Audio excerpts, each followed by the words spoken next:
This episode is brought to you by Microsoft Azure. Turn your ideas into reality with an Azure free account. Get everything you need to develop apps across cloud and hybrid environments, scale workloads, create cloud-connected mobile experiences, and so much more. Discover what you can create with popular services free for 12 months. Learn more at azure.com. That's AZURE.com.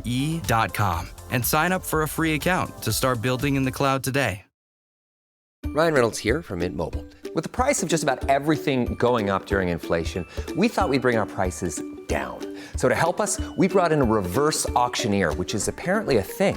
Mint Mobile Unlimited Premium Wireless. How to get 30, 30, bit to get 30, bit to get 20, 20, 20, bit to get 20, 20, bit to get 15, 15, 15, 15, just $15 a month? Sold! Give it a try at mintmobile.com/switch.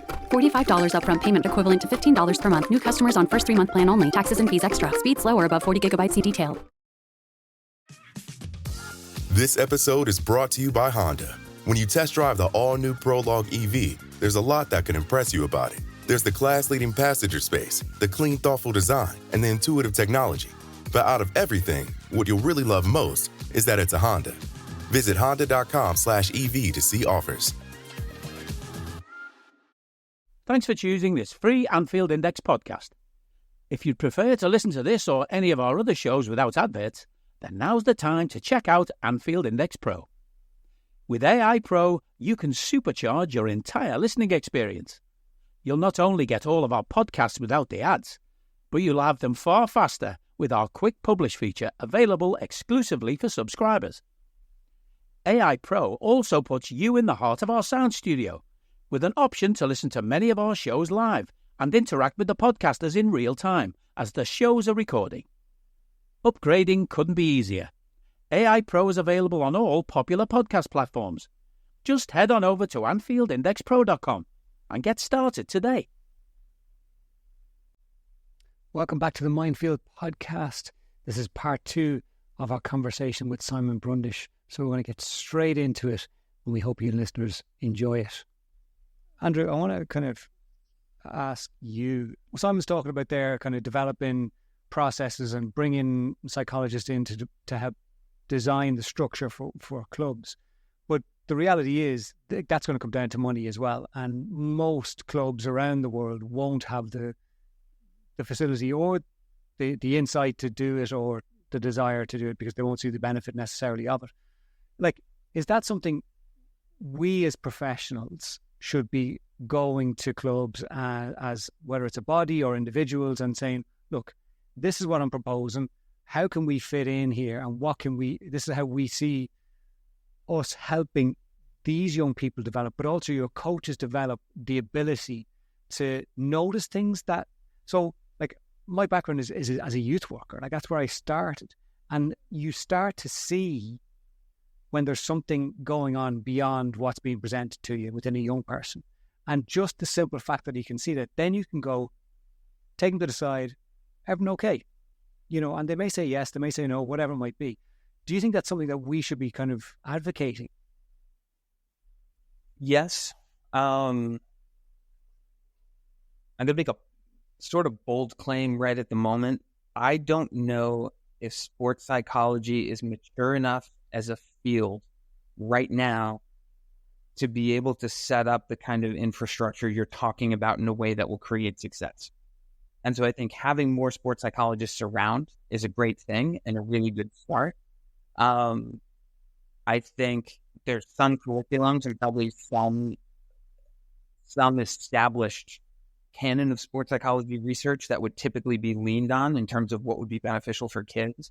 But one of the big challenges that I would see here is that, to get a little bit in the weeds, historically, sports psychology has drawn very heavily, like really when sports psychology came of age was in what was called the cognitive revolution in psychology. And so prior to this, most psychology was focused on, in the United States especially, behaviorism, which totally takes the thought process out of it. It's just reward and punishment, and how do we use reward and punishment to shape behavior. The cognitive revolution was this idea that, hey, what you're thinking matters, which it shouldn't be a huge new idea, but was a huge new idea. in probably the 70s, late 60s, 80s. This was also when sports psychology was coming of age in the United States by and large. There were parts of it beforehand. What you get from that sort of cognitive revolution and cognitive behavioral therapies are a huge focus on mental skills. And so the idea is that if our thoughts can matter and we have control over our thoughts to some extent, which was exaggerated then we can use our thoughts in order to create mental states in sports psychology or in order to guide behavior. And so what you see are things like if you're feeling anxious and you're having anxious thoughts, thought stopping, or using a lot of self-talk of telling yourself positive things, or using imagery, which is like images are another kind of thought, in order to sort of preload this idea of readiness. So there's a huge focus then on routines and using mental skills to create a state. I think by and large, this is still where a lot of the field of sports psychology is. You'll hear a lot about mental skills and the use of mental skills. I don't think that's inherently wrong, but I think if you were stepping a program from starting at, let's say, U10s, I don't think U10s are ready for the cognitive demands of mental skills. And so starting them there, I mean, people who really work with kids probably are going to start there with just noticing physiology of, can I tell when I'm feeling anxious versus can I tell when I'm relaxed? And probably the place where you'd want to go would be a bunch of elementary school psychologists and say, hey, what are your fifth graders and fourth graders ready for? I don't know if sports psychology has done that in a way where then those two things map up. My experience is no, that it hasn't. And so what you end up with, I think, is a sports psychology for adults that hasn't really been adapted to the developmental stages of young people and what they're ready for. And so I think if you have individuals like yourself, Alan, like if we sent you to a club and said, hey, can you work with the academy level kids? Like, I think you have a strong enough understanding of kids and a strong enough understanding of connecting with kids and of developmentally where they're at, where you could do a really good job. But I think for every one of you, there's also 10 people who have graduated with a master's in sports psychology of some kind who are ready to use their mental skills, but maybe don't have a strong understanding of developmentally where young people are at, who are going to plug in a program that just isn't going to hit home the way an 8-year-old, a 10-year-old, a 12-year-old needs it, especially when we consider the emotional and psychological disparity between 12-year-olds. And so it might hit the top end of a 12-year-old, but you're not going to hit a certain level, certain people who just emotionally aren't ready yet or don't have enough awareness yet. And so I think in the long term, absolutely. But I think sports psychology has a lot of work to do to really understand, to be honest with you, what we're doing and why what we're doing works. And I don't think sports psychology has a clear enough story of that yet across the board. But then what are we doing? Why is what we're doing working? And then how do we adapt that for young people? That's a complicated answer, I think. In the long run, of course, we should be working on emotional and psychological development. But I don't know that we have a really strong model yet of what that looks like outside of mental skills, which have been the same since the 70s, of self-talk, imagery, arousal management, confidence, and focus. Some of the focus stuff is reliant on, at least my last time of really being like looking at that, which would have been 5 to 7 years ago, probably, when I was really like reading a lot about it. But it was this focus on broad internal, narrow internal, broad external, narrow external, which is really just from a usefulness standpoint, like not helpful. And so sounds like headspace. Yeah, I just think there's work to do before that kind of program you're talking about can be implemented. I think what you're talking about, I think the biggest leap can be had. One, if I think you, as sports psychologist, may be a generation behind strength and conditioning coaches, sports science. Mm-hmm. I think that's about where it is from a coaching perspective. I see I recognize a lot of the things you're saying from discussions that I had 10, 15 years ago. my grasp on this would be that there needs to be a solid framework in place of competency. So it's not applied through age, it's just applied through competency. But the early phase of that, the foundation, the prepubescent phase, the primary school age stuff, it needs to be developed, which it hasn't yet. And a lot of it can be developed by talking to primary school teachers. And don't get me wrong, I fucking hate educators. I hate academic educators. They most of the time, they've never been in a room with a child, and they're just spouting spurious bullshit because it makes them feel better. Go and speak to actual primary school teachers, because they have phenomenal way of communicating with kids. And if you walk into 10 different primary schools, 10 different primary school classes, you can feel within 30 seconds who's a good teacher or who isn't. There's a feeling to it. Without a shadow of a doubt, those kids listening attentively to their teacher, and they love their teacher. That is a quality we all can learn from. And I feel like good sports psychology, good psychology can create, I don't know, a form of questioning for those teachers to elicit stuff that they don't know they know. Mm-hmm. Of how to inspire, of how to communicate with, so like there's a real opportunity we have right now for this. There's also another thing. I don't know how, if you've got kids or how young your kids are, but working in primary schools, I see the same stuff as I saw in strength and conditioning fitness 10 years ago. Is that we had experts, but now all of a sudden everybody's an expert. So 10, 15 years ago, there were all these bunch of, like, all mums and all primary school teachers had been to a fitness class and they knew how to do ab training, or they all had this idea of how to do some kind of fitness in PE or in their class or whatever. And I'm seeing now, through some really shitty education programs that are ripping schools off, and then just really intensive young teachers that are coming into primary school teaching.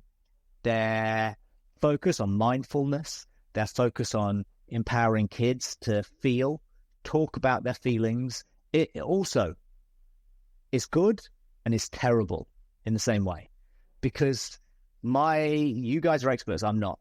If you talk about something enough, it becomes bigger. It makes it more and more real. The more you talk about it, the more real it becomes. So I've seen people over my lifetime that can get some kind of illness. You get 3 people with some kind of illness, say one of the long-term chronic autoimmune things, right? One person recovers from it, and I can tell which one's going to recover from it. And I can tell which one's going to have it for the rest of their lives by how they speak about it.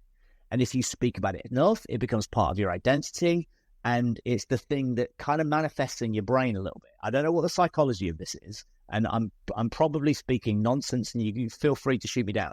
But the kids in, like, flowing through, like, 2-class setup, so 2 classes in each year group, there might be one teacher who would fit in lots of very stereotypical stuff that I'd make fun of traditionally, but not in this setting.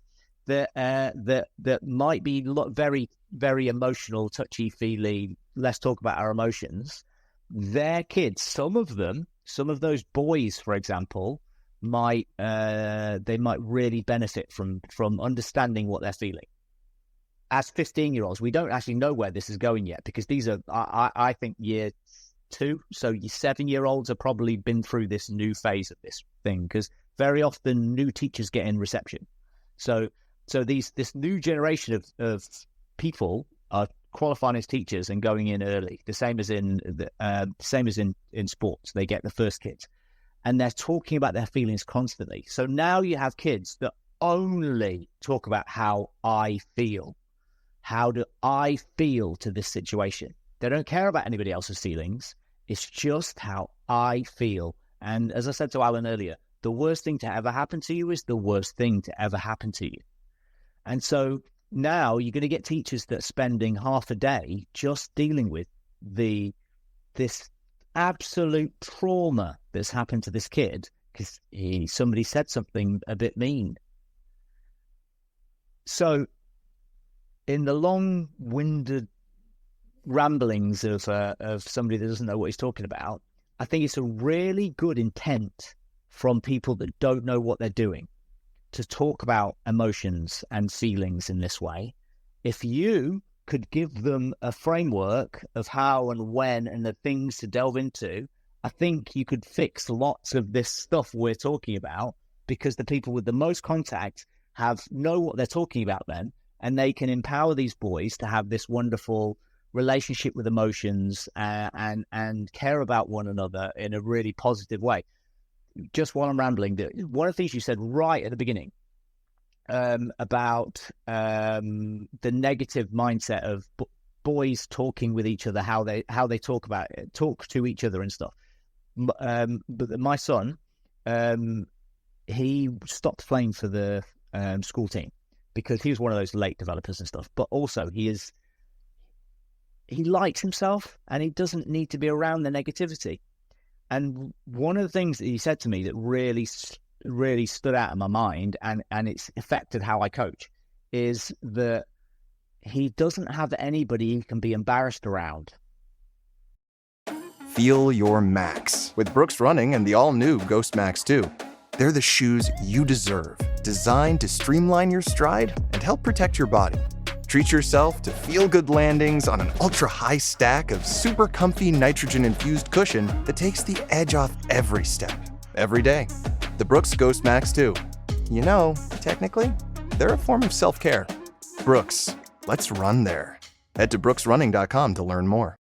At BlueNile.com, you can find endless ways to make your moments sparkle. From classic and timeless jewelry gifts to creating the custom engagement ring of her dreams, all at prices you won't find at a traditional jeweler. And right now, you can save up to 40% on fine jewelry and 25% on engagement ring settings during the Blue Nile Anniversary Sale, going on now. Go to BlueNile.com to shop the Blue Nile Anniversary Sale and save up to 40%. That's BlueNile.com. This episode is brought to you by Experian. Are you paying for subscriptions you don't use but can't find the time or energy to cancel them? Experian could cancel unwanted subscriptions for you, saving you an average of $270 per year and plenty of time. Download the Experian app.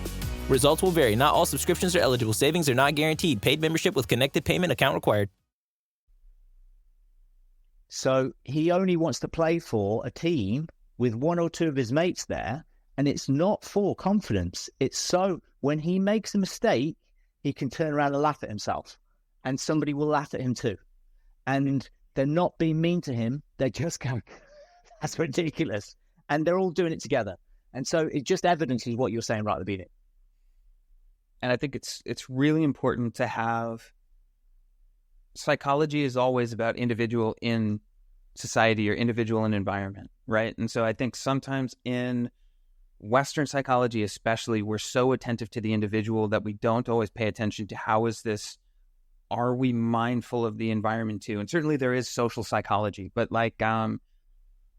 historically Eastern cultures, which are more collective, might be more attuned to the collective and the social than in, even in sports psychology, right? We talk about like an elite performer, an elite mindset, but we don't always pay attention to how are they affected by what's going on around them or the culture, and how do those two things play off of each other?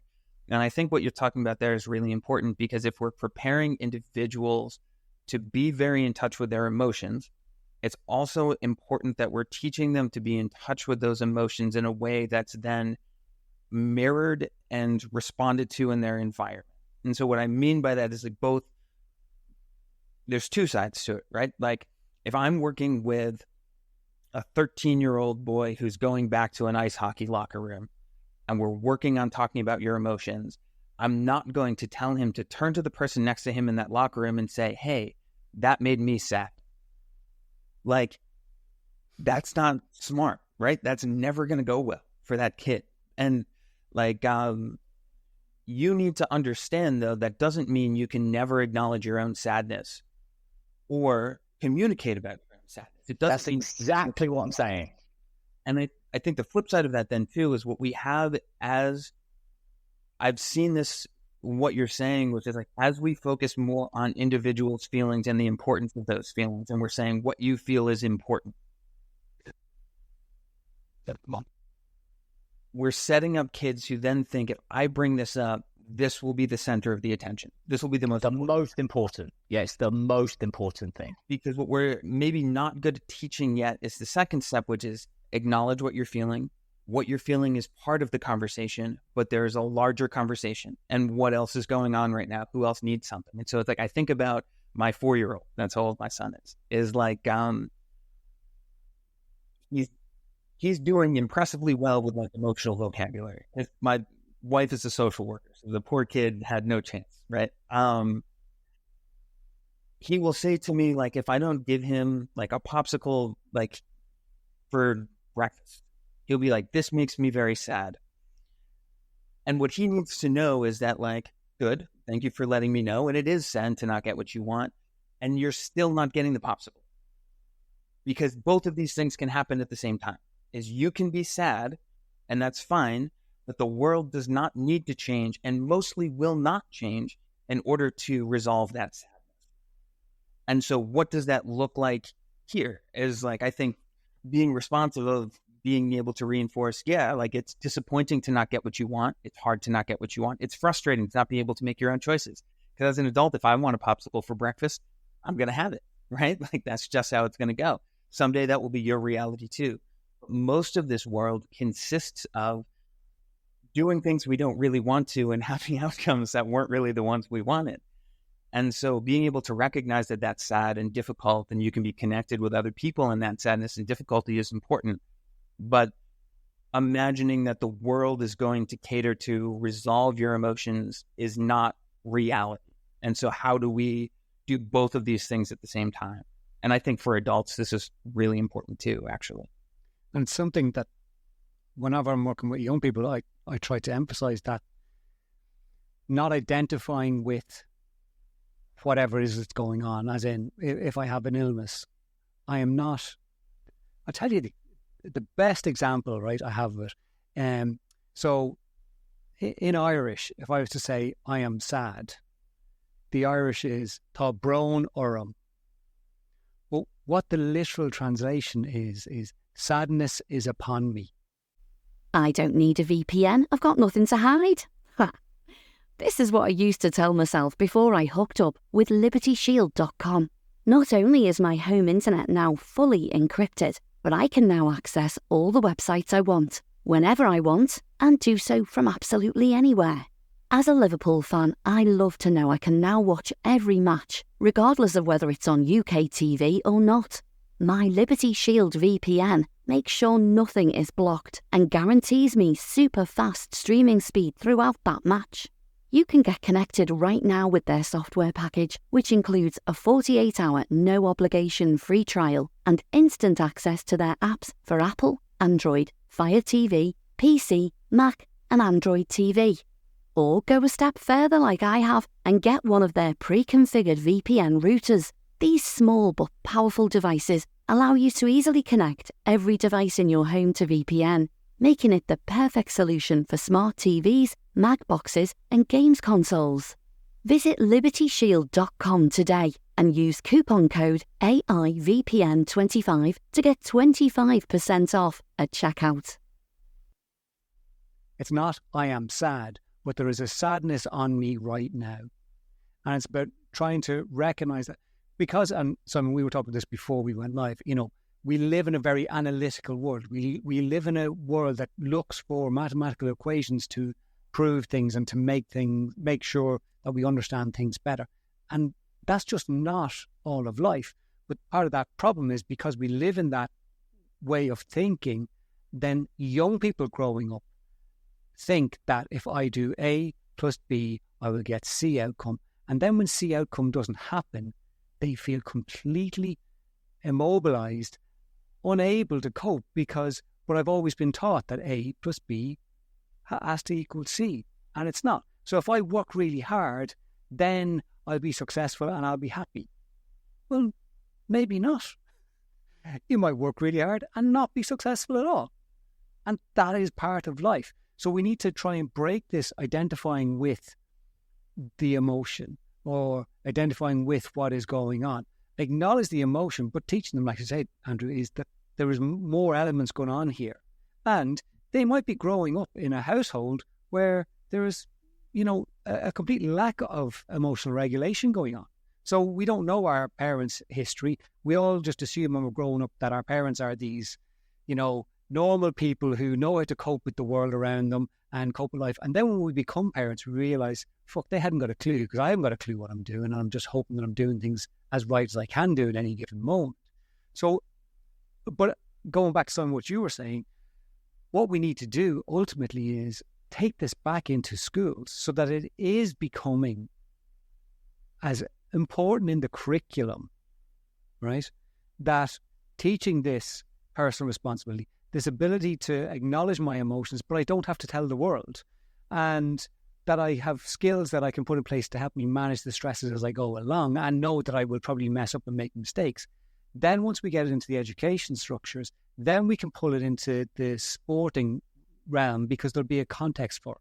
Right now, there isn't a context for it. So coaches just come in and their job is to coach kids, the sport. And if we go right back, it's usually the parents who just happen to, look, as anyone, we need some coaches. Will anyone kind of step in because the kids are 4 and 5? So I've done it myself. Stepped in, coached for whatever amount of years, because sure, I'm going to be standing on the sideline anyway. But when I stopped and it was due to work, like every year the kids would be coming to me going, are you going to come back and coach us? Will you come back and coach us? Not because I'm a good coach of the sport.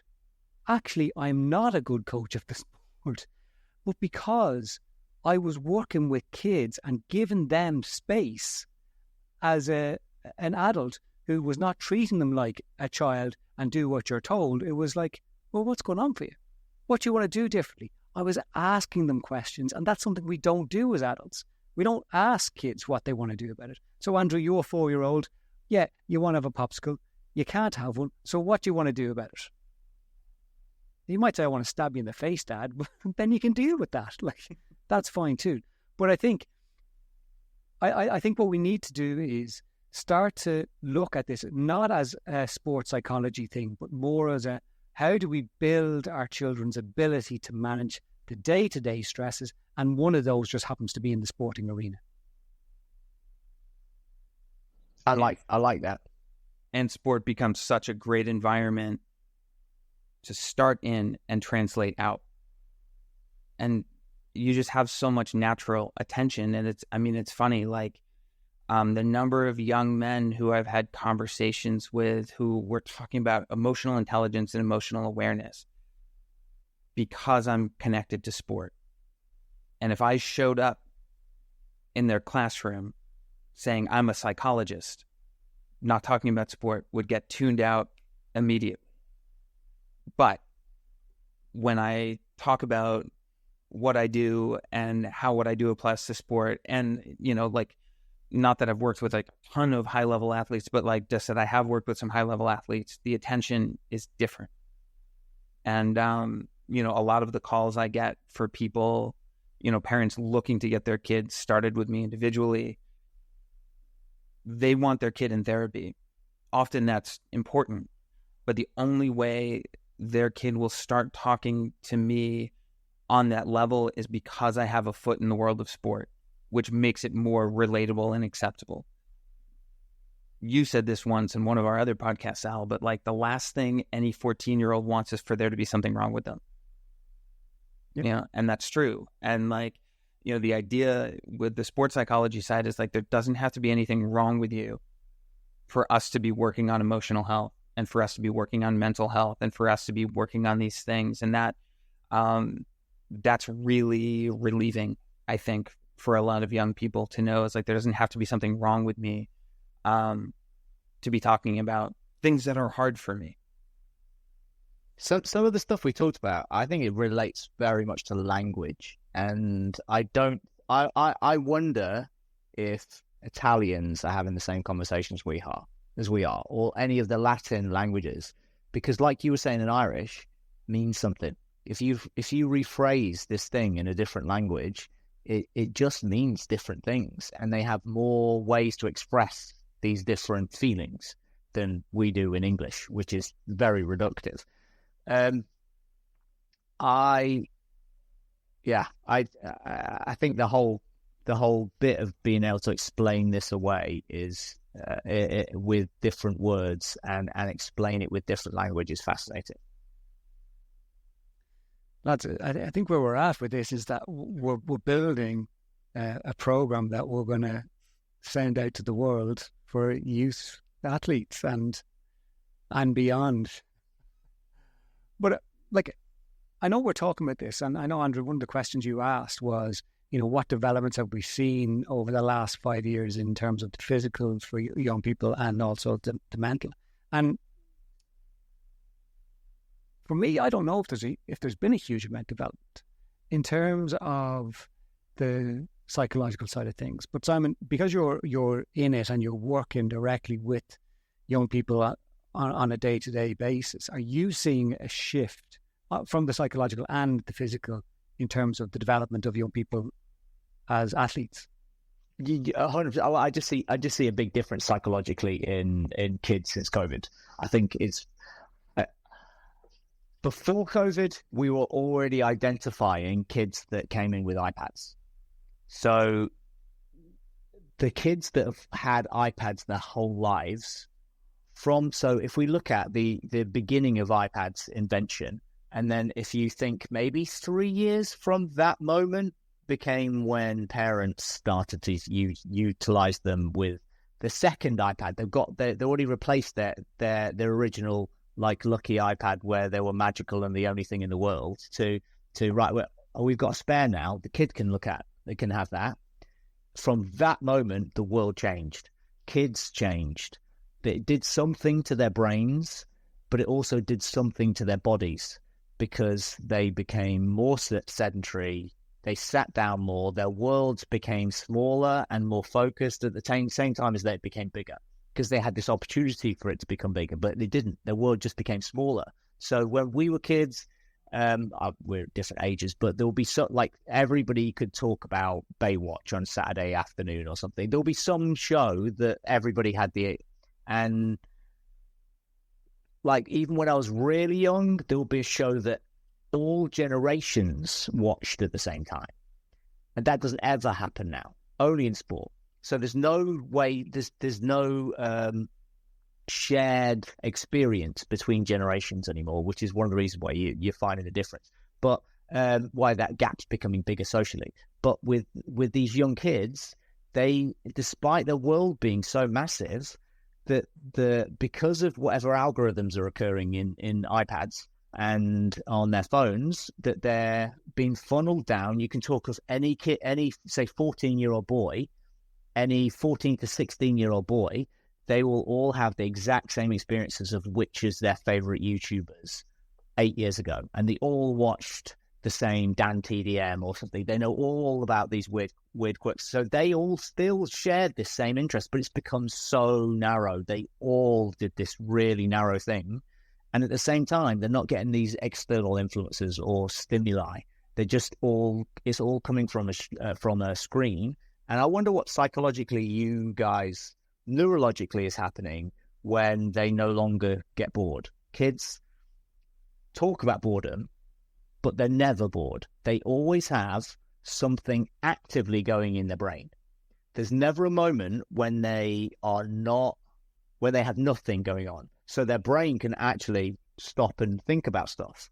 It's getting worse since AirPods, because now when they're walking, even, which kids don't, but when they do, they've got AirPods in. So there's still, even though it might just be music or a podcast these days, at no moment are they in their own head just thinking to themselves, problem solving, questioning themselves. It's always being told something or something. So without doubt, they are different. I have to speak to them differently than I did 5 years ago. The primary school age kids, they are emotionally, cognitively very different. Primary school teachers there are two phases. One's just finished primary school now, and the other's a 7. The 7-year-olds, they've only had COVID. That's their experience, COVID and post-COVID in education. And they are so extremely different than any other kid. They have no emotional control. They don't understand what anybody else's face is telling them emotionally. So you have to speak to them in an entirely different way. So yeah, there are huge differences. Hey guys, it's Eddie Gibbs from Anfield Index here. I hope you're enjoying this podcast, and I'm sorry to call time on the show before it ends. In the current climate, it's tougher than ever before to offer podcasts for free. At Anfield Index, we produce over 75 free shows every month, which I'm confident is unparalleled in the LFC sphere. Whilst we'd love to offer everything for free, the production costs now make this impossible. That said, we don't want to follow the model of other channels and lock all of our content behind a paywall. So what we've decided to do is to continue offering every show for free, but cut that offering to 30 minutes on our longer shows. So to get all of our shows in full and enjoy the best of everything we have to offer, we really hope you'll consider supporting the channel and signing up at AnfieldIndexPro.com. For about the price of one cup of coffee, you'll get every podcast in full with 0 ads. You'll also get access to our LFC VIP community, where you can enjoy live podcasts, engage with our podcasters, and chat with other Reds in real time. So that website again, AnfieldIndexPro.com. Join today. This podcast is part of the Sports Social Podcast Network.